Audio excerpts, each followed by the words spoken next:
The second process I talked to you about how to do the cleaning of the sanskars. మీరు నిరంతరాయంగా ప్రోగు చేసుకునే సంస్కారాల నిర్మూలన ఎలా అనేవి. ఈ సంస్కారాలనేవి భవిష్యత్తుకు బీజాల వంటివి.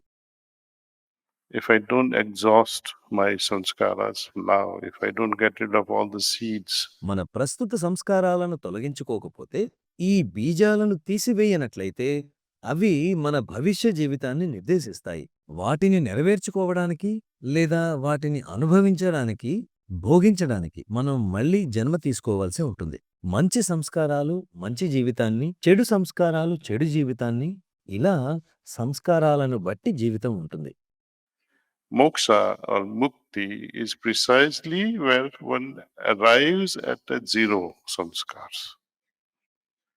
But while మోక్షం లేదా ముక్తి అనేది సంస్కారాలను శూన్యీకరించుకోవడమే. అయితే ఇక్కడ మన జీవితాన్ని గడిపే క్రమంలో సంస్కారాలను మనం విపరీతమైన వేగంతో పెంచుకుంటూ పోతాం. మరీ ముఖ్యంగా నేటి పరిస్థితులు ఎలా ఉన్నాయంటే మీరు ఖచ్చితంగా సంస్కారాలను ప్రోగు చేసుకుంటూనే ఉంటారు. once you learn this technique under heartfulness, హార్ట్ఫుల్నెస్లోని ఈ నిర్మలీకరణ పద్ధతిని మీరు నేర్చుకుంటే మీరు మీ సంస్కారాల భారాన్ని తొలగించగలుగుతారు. మీకు ఇది గ్రహింపునకు వస్తుంది. అవును, ఇంతకుముందు నా అవగాహనకు పరిమితి విధించే నా చైతన్యలేమి, నాలో ఉన్న భారం ఇప్పుడు లేకపోవడాన్ని నేను అనుభూతి చెందగలుగుతున్నాను అని అర్థమవుతుంది.